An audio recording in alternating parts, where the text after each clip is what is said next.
Good evening, friends. I'm Sarah, and tonight we turn our attention to one of the most sacred and historic events on the global stage, the election of a new pope. But this time, it's not just a moment for the Catholic Church. It's a moment for America, for the world, and for the future of faith. In a decision that's already being called groundbreaking, Cardinal Robert Prevost, a 69-year-old from Chicago, has been elected Pope Leo XIV, making history as the first ever American pope.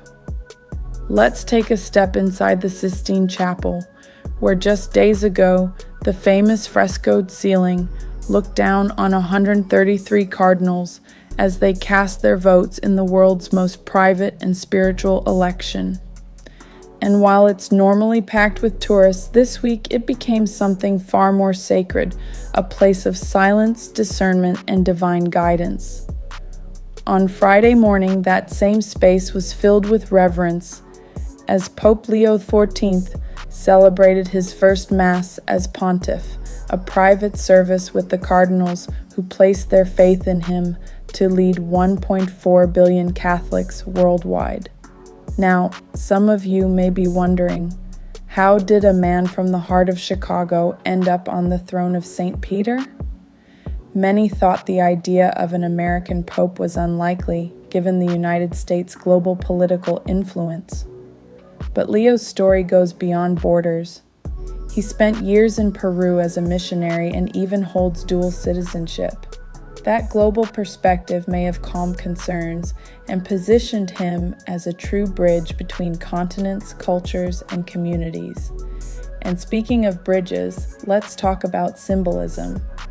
As Cardinal Timothy Dolan of New York put it, it shouldn't startle us that we'd look to Pope Leo as a bridge builder. That's what pontiff literally means. Cardinal Wilton Gregory from Washington, D.C. echoed that, saying this wasn't about politics, not even about America. It was about restoring and strengthening the Christian faith around the world. In his first homily, Pope Leo XIV didn't waste a moment. Speaking first in English and then in Italian, he thanked the cardinals for trusting him with what he called the cross of leadership. And then he laid out a vision, a church that must be humble, one that seeks to make itself small, so it can reach the people who need it most. He called for continued missionary outreach, especially in regions often overlooked. In many ways, his words echoed the mission of Pope Francis, a focus on the margins, the vulnerable, and the forgotten. Now, naturally, comparisons between Pope Leo and Pope Francis are already making headlines. From their shared values to even similar fashion choices, some are calling Leo a second Francis. Even his brother John Prevost says he sees the same pastoral spirit. But let's not jump too fast. Pope Leo has also shown a more traditional stance on certain church teachings. For example, while Francis opened conversations about women's roles in ordained ministry, Leo, back in 2023, expressed firm support for keeping priestly ordination reserved for men. So yes, he may share the Franciscan heart, but he may also chart his own course. And if you're wondering how this decision came together so quickly, Cardinal Arthur Roche from the UK offered some insight. He said the unity among the cardinals was clearer than many expected, and that Francis had, in fact, left behind a strong, focused church. Roche called Leo someone with deep pastoral, theological, and leadership experience, but also with a human warmth that draws people in. So what's next?